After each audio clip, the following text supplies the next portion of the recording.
So one of the things I think we struggle with in Los Angeles is it's a city that's defined by images and images of other people that impose on it.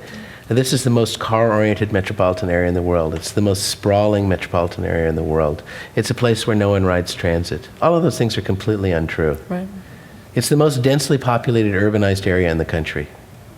Okay? More than New York. That surprises people. The center part of New York is much higher density than the center of Los Angeles. The suburbs of New York are much lower density than the suburbs of Los Angeles. People in Los Angeles drive less per person than the average metropolitan resident in the United States, not more. You didn't know that, did you?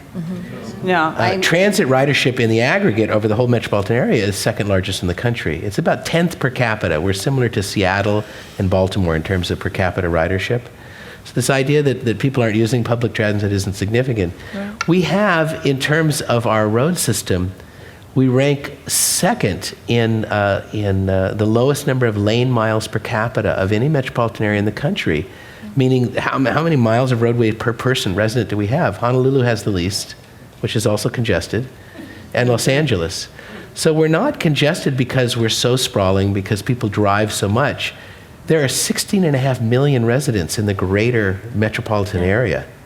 And we're living at moderately high densities, and we are driving, but not nearly as much as the average. But you combine all that together, and traffic is pretty intense. That raises the question, does that make LA an unlivable place? And I think that's a really important question, is how serious of a problem? When is traffic congestion a problem that it's really affecting our economy? That's what I was it's saying, because there's going to be lives? congestion. When is it just annoying, and when is it torture that you'd rather poke your eyes out with needles than to be sitting in the car? Well, it's always annoying. The question is that we can look at vibrant cities around the country: London, Tokyo, Mexico City, New York, San Francisco. Do you say, wow, those places are so great because they're not congested at all?